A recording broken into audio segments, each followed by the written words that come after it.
¿Cómo concebimos al hombre y a la mujer biónica en estos días? De ello hablaremos con el profesor Daniel Cohn y nos enteraremos de los efectos que puede tener en el campo de la medicina. Enseguida, en La Oveja Eléctrica.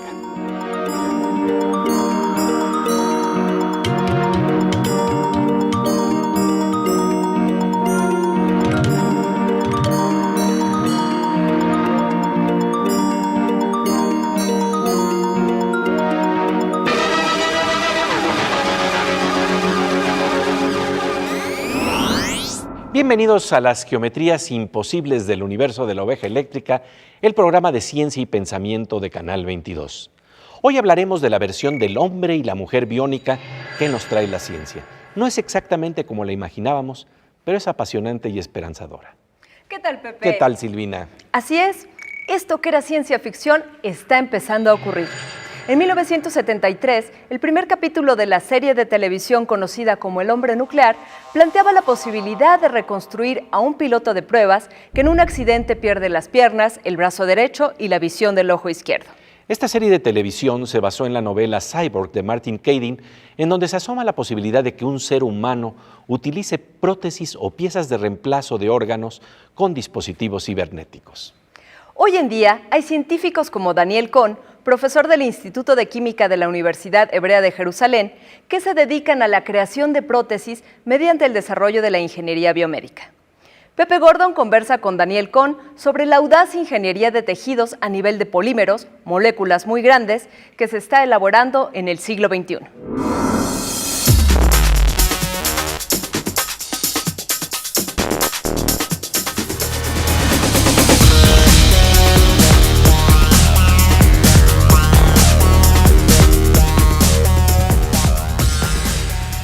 Daniel Cohn, muchísimas gracias por esta conversación para La Oveja Eléctrica en Canal 22.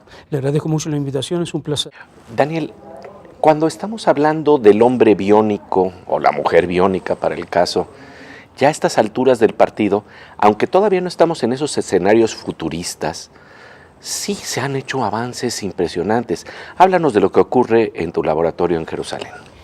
Bueno, mire, nosotros en mi laboratorio en Jerusalén estamos tratando de contribuir nuestro granito de arena a este esfuerzo mancomunado de muchos laboratorios a lo ancho y largo del planeta, que tiene que ver con proveer a los médicos y cirujanos con un arsenal rico, siempre creciente, versátil, de dispositivos que permitan reemplazar partes del cuerpo humano, tejidos, órganos, que se han deteriorado, que tienen una cierta patología, con repuestos hechos por el hombre.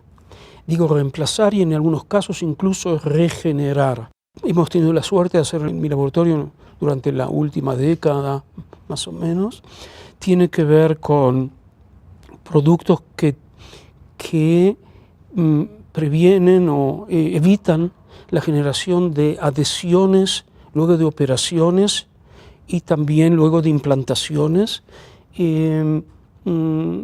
que estas adhesiones pegan dos planos de tejidos que no fueron creados para estar pegados y que eso crea muchísimos problemas. Por ejemplo, en una operación de corazón.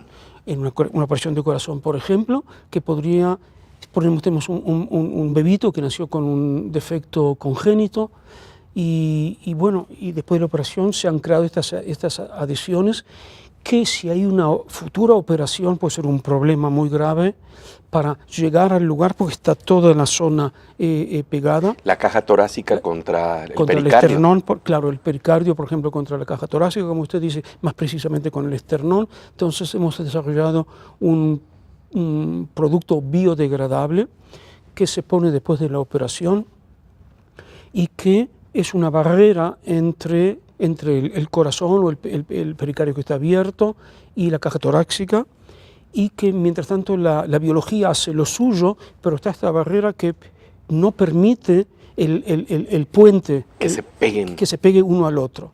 La biología se tranquiliza, hace lo suyo Y luego la barrera esta, con un ritmo, con una velocidad que nosotros a nivel molecular hemos como codificado dentro del polímero, entonces el polímero se degrada. Si se degrada muy lentamente es un problema, y obviamente si se degrada demasiado rápidamente va a ser un problema porque se va y la biología todavía no hizo lo suyo. Estamos hablando entonces de la ciencia de los polímeros. Y hablemos de lo que quiere decir un polímero para tener claro esta idea, ¿no? Polímeros son moléculas muy grandes, muy largas, que están construidas por unas unidades que vuelven como un tren que tiene los vagones, bueno, acá hay miles y miles de vagones que están todos conectados unos con otros a través de enlaces que se llaman covalentes, y por el gran peso molecular, porque estas son macromoléculas, el hecho de que estas moléculas son enormes le da características que son imposibles de conseguir en otros materiales. Hay polímeros naturales, como las proteínas, y polímeros sintéticos, como el nylon. Lo que está haciendo el profesor Daniel Cohn es crear, inventar nuevos polímeros. Se trata de utilizar el ego molecular para diseñar polímeros inteligentes que abren nuevas posibilidades con el fin de reparar biónicamente al cuerpo. Después del corte seguiremos hablando de las interesantes opciones que tenemos ya a la mano. Mientras tanto, vamos con nuestra compañera Aura López para asomarnos a otros prodigios de la tecnología.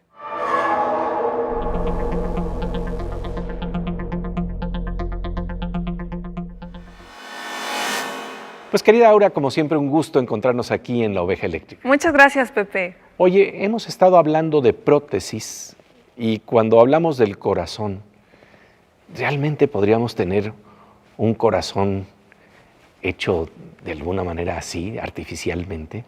Pues a lo mejor va a llegar el día en que logremos que funcione. Ya desde hace años han estado intentando hacer prototipos y ahora justo hay una prótesis hecha en silicón. Lo interesante de esto es que en la Universidad de Zúrich se dedicaron a investigar cómo podían hacer que funcionara como un corazón real y que pudiera tener los mismos movimientos y palpitaciones. Y es un tema muy, muy, muy complejo, pero lo que lograron fue imprimir un corazón en silicón. Lo hicieron con una impresora 3D.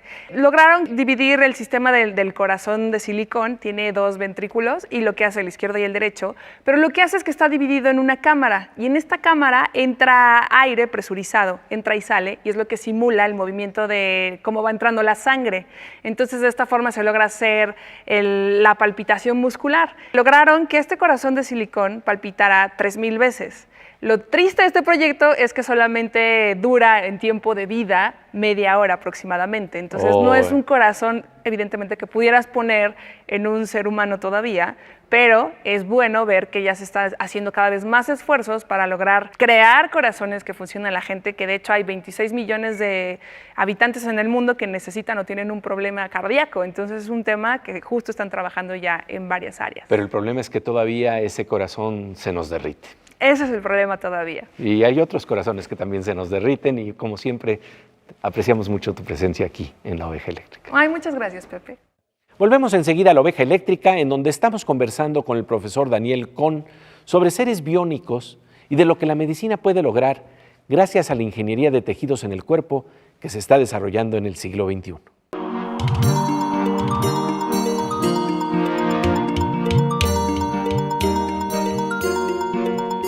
De rayo, estamos de regreso en el universo de La Oveja Eléctrica para hablar de seres biónicos, de polímeros inteligentes, macromoléculas diseñadas para reparar tejidos y órganos dañados en el cuerpo. Pepe Gordon conversa con Daniel Cohn, investigador del Instituto de Química de la Universidad Hebrea de Jerusalén, sobre el impacto que tiene este estudio en el área de la cirugía y los implantes.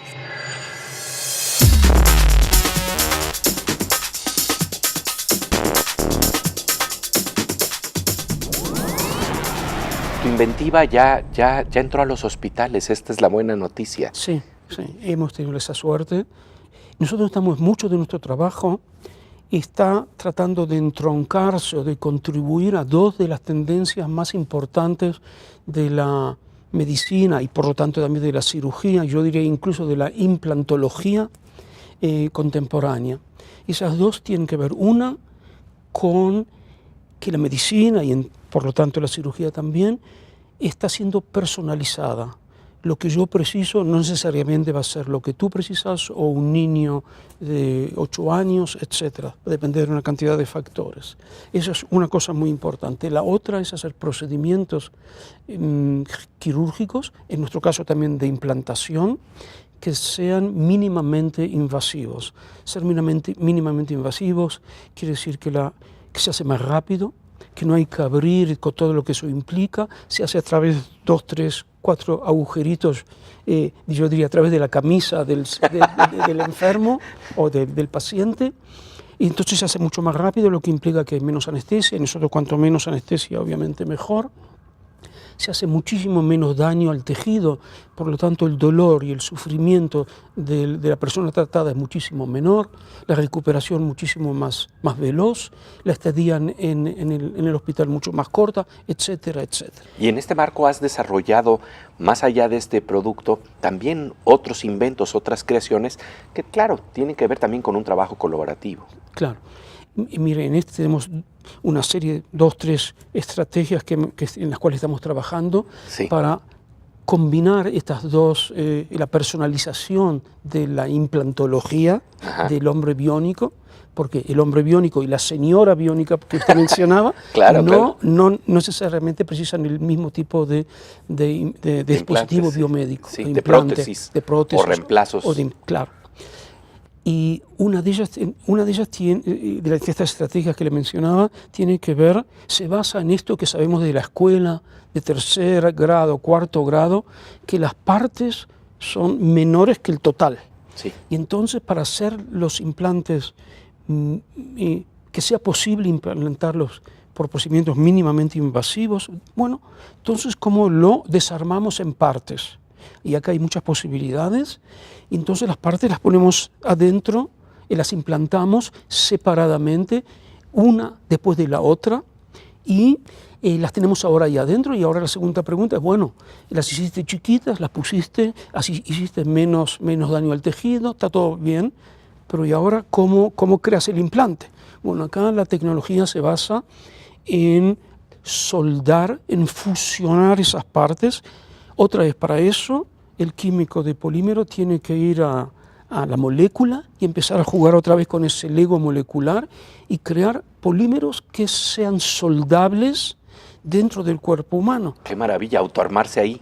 Claro, porque, bueno, si tenemos la necesidad de soldar a una temperatura, no sé, digamos 270 grados, bueno, no hemos hecho nada porque es una temperatura totalmente no viable. Por lo tanto, hay que crear esos polímeros que sean soldables, fusionables a una temperatura de 45 o 50 grados. Eso también tiene que ser hecho muy rápido. Bueno, esa es una estrategia que hemos desarrollado para una variedad de aplicaciones. Y estamos avanzando en algunas de ellas, a mi satisfacción por lo menos. Otra es capitalizar en las propiedades bastante peculiares de un grupo de polímeros que se llaman inteligentes.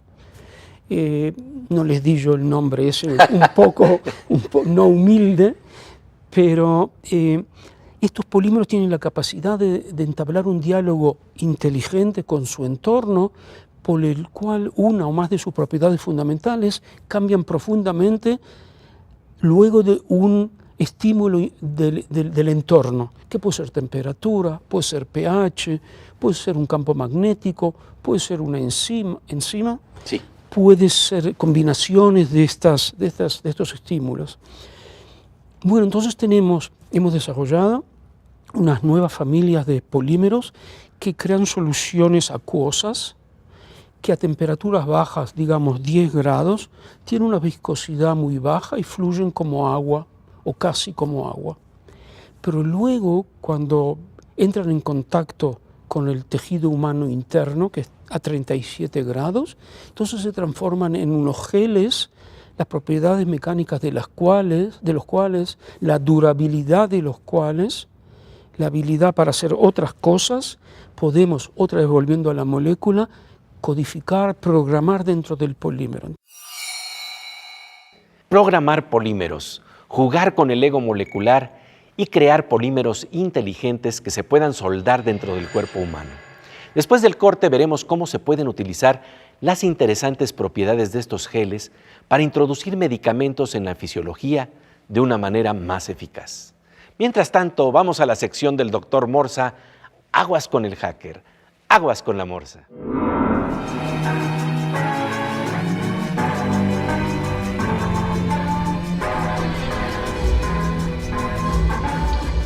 Pues querido doctor Morsa, un gusto encontrarnos aquí en La Oveja Eléctrica. Gracias, Pepe.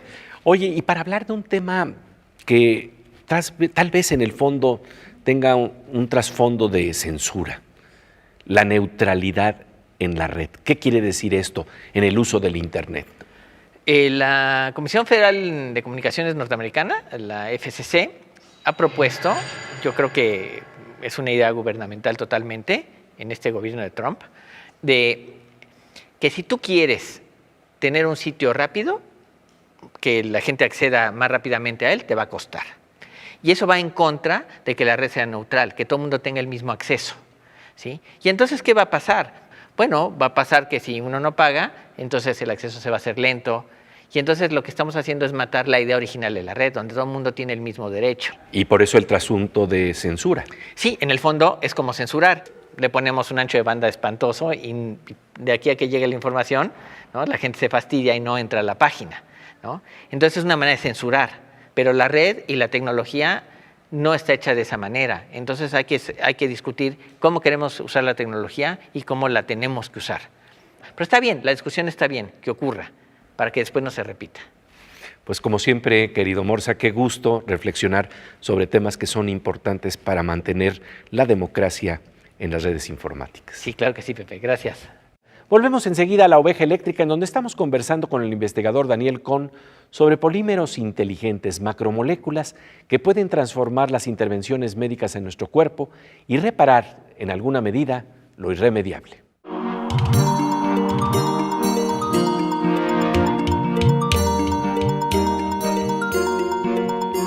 Como de rayo, estamos de regreso en La Oveja Eléctrica, en el marco de Geometrías Imposibles, donde estamos conversando sobre diseños que parecían imposibles, que permiten reparar el cuerpo, intervenir en nuestra fisiología mediante la ciencia de polímeros inteligentes. Pepe Gordon conversa con Daniel Cohn, investigador del Instituto de Química de la Universidad Hebrea de Jerusalén, sobre la creación de macromoléculas, nuevas familias de polímeros que, por ejemplo, al introducirse en el cuerpo, crean geles que pueden ser programados para realizar funciones increíbles. ¿Cómo podemos utilizarlos?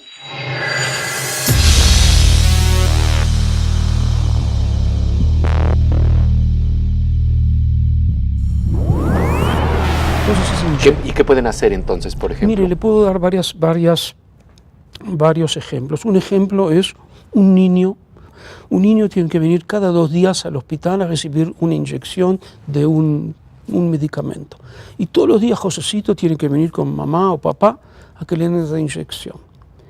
¿Qué pasaría, y lo estamos haciendo eso, de dar ese mismo medicamento en una solución que contiene nuestros polímeros?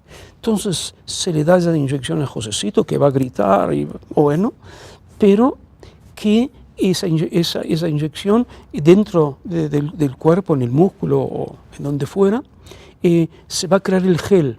Y ahora el medicamento ese tiene a su alrededor un gel, por lo cual su liberación es mucho más lenta. Entonces Josecito no tiene que volver pasado mañana, puede ser que tenga que volver en un mes, puede ser en 2 semanas, incluso si vuelve la semana que viene, bueno, ya hemos hecho algo. Eso podría ser un área. Otro área podría ser crear arterias artificiales. ¡Qué maravilla! A través de la camisa, que en esos 3-4 agujeritos, otra vez inyectando estas soluciones que tienen viscosidad muy baja, creando en el lugar la geometría necesaria, y se crea esa arteria artificial que, como lo original, precisa ser no de una sola capa, sino nuestras arterias tienen 3 capas, cada una con su tipo de célula, con su propiedad mecánica, con su orientación espacial.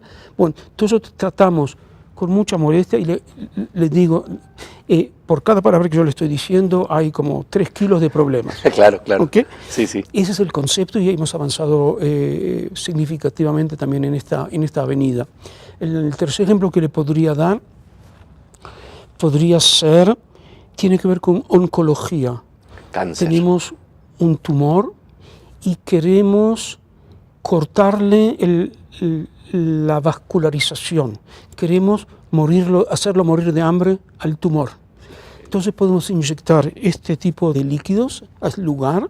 Ahí hacen el gel, como que crean una represa entre las arterias que traen sangre al tumor y el tumor. Entonces no hay aprovisionamiento de sangre, de oxígeno, de materiales nutrientes, y eso paulatinamente causa que el tumor se vaya destruyendo, debilitando, perdiendo su fuerza. Su fuerza. Sí, Okay. Esos serían 3 ejemplos del uso de estos materiales. Eso es muy interesante. Y ya nada más para finalizar, Daniel, esto plantea la posibilidad de ver que tus inventos, tu creatividad, tu trabajo detectivesco entre al cuerpo de otros y que de repente aparezcan procesos de sanación y procesos de aliviar el sufrimiento que te deben de causar una sensación muy intensa de saber que al final del día el conocimiento se traduce en algo que ayuda al prójimo.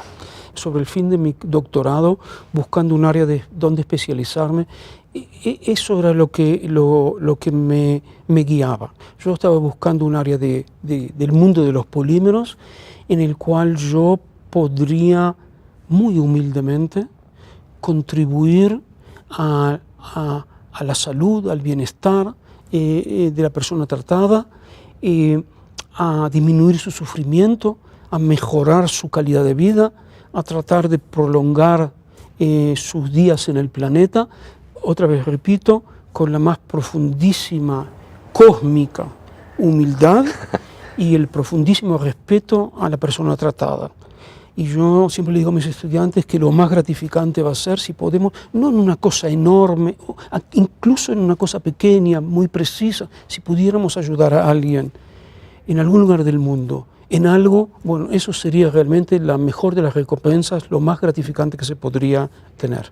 Daniel Cohn, de verdad, muchísimas gracias por esta conversación. Muchas gracias, un placer. El trabajo extraordinario del profesor Daniel Cohn representa un desafío creativo e intelectual para sanar y reconstruir los daños y accidentes del cuerpo, de lo que el tiempo se llevó.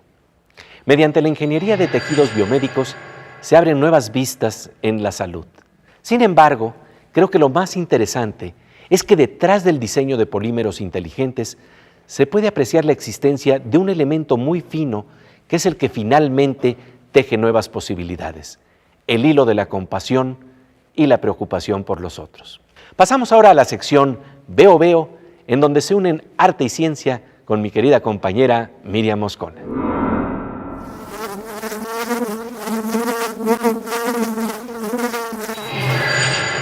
Pues querida mosquita eléctrica, un gusto aquí encontrarnos. Igualmente, Pepe.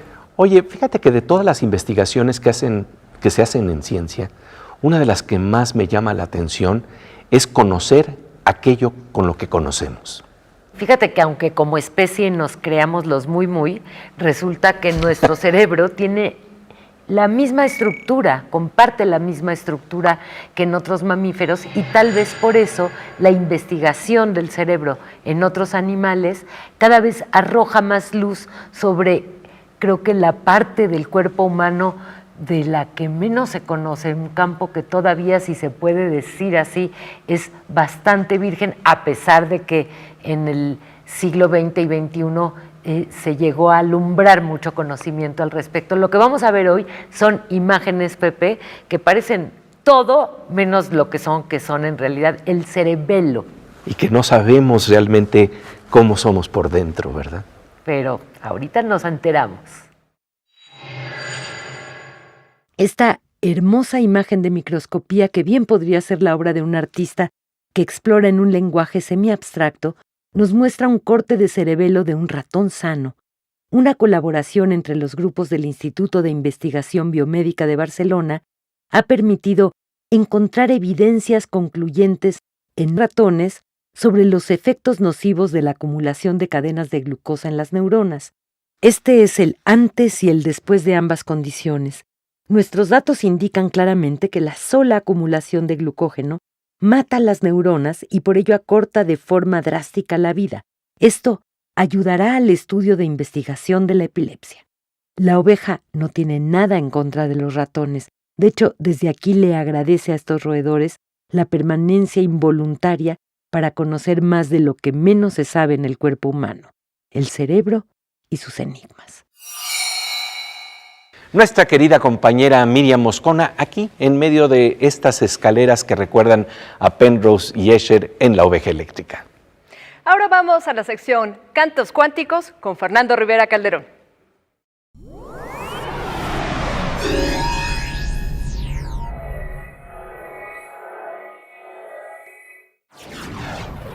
Pues querido Fernando Rivera Calderón, ¿conoces un cyborg? No, conozco algunos humanos que se comportan como robots, pero así un cyborg real, no, mi querido ¿Verdad que Pepe? serían mitad seres humanos, mitad artificio, mitad partes robóticas, biónicas? Qué ¿no? maravilla, un poco como las pinturas de Giger, ¿te acuerdas? Sí, sí, sí. Este gran pintor que imaginó esta mezcla ya, que no tiene retorno, digamos. Vamos hacia allá todos los seres vivos. ¿Y tú necesitas prótesis en este Sí, contexto? yo necesito quizás más que una prótesis, querido amigo. Mira, Para escucha volverte esto. cyborg.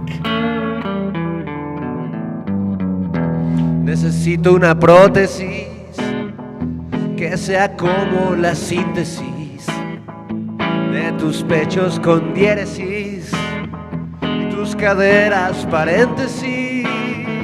Necesito una prótesis, sin ti tengo parálisis. Esa es mi hipótesis. No quiero psicoanálisis. Soy un hombre incompleto, pues perdí la cabeza por ti. Y ahora pienso con una que encontré semi-usada por ahí. Soy un ser mutilado, y hoy exijo respeto. Necesito una prótesis para sentirme completo. Échale, mi bebé.